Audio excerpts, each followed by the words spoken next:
সরকারের সহযোগিতা পেলে একে এগিয়ে নেওয়া সম্ভব বলে মত দিলেন বডি বিল্ডিং ফেডারেশনের সাধারণ সম্পাদক নজরুল ইসলাম। বিস্তারিত আলমগীর হোসেনের রিপোর্টে।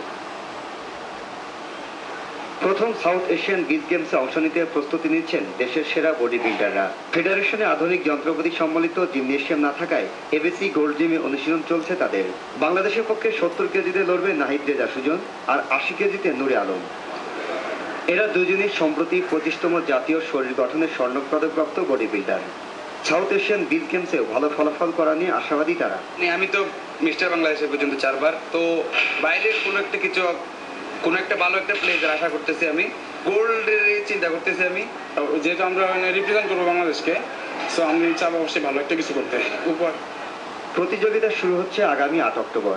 6টি ওজন শ্রেণীতে অংশ নেবে 8টি দেশের ক্রীড়াবিদরা। বাংলাদেশের বডি বিল্ডিং কোচ মনে করেন তার সতীর্থরা সম্মানজনক ফলাফল অর্জন করবে। মোট 8টা দেশের মধ্যে 6টা দেশ ওদের সাথে প্রতিদ্বন্দ্বিতা করতে পারবো আশা করছি, এবং আমরা আশা করছি যে রৌপ্য অথবা ক্লবটা মানে। গত বছর ওমানে অনুষ্ঠিত এশিয়ান বিচ গেমসে 4র্থ স্থান অর্জন করেছিল বাংলাদেশ।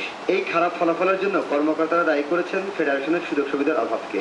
আমরা যে জিনিসটা বডি বিল্ডিং উন্নতির জন্য চাচ্ছি সেটা হচ্ছে আমাদের ন্যাশনাল জিমনেশিয়ামকে ওয়েল ইকুইপড করা, লং টাইম কন্টিনিউয়াস ট্রেনিং এর ব্যবস্থা করার চেষ্টা করব।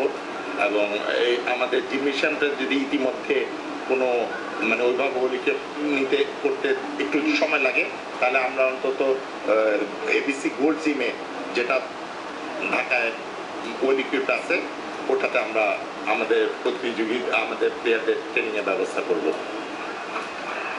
আধুনিক যন্ত্রপাতি দিয়ে ধারাবাহিক প্রশিক্ষণের মাধ্যমে আগামীতে বাংলাদেশ বডি বিল্ডিং এ ভালো ফলাফল করবে এমন প্রত্যাশা খেলোয়াড় ও কর্মকর্তাদের। আলমগীর হোসেন, দিগন্ত টেলিভিশন, ঢাকা। সংবাদের শেষ পর্যায়ে আমরা তবে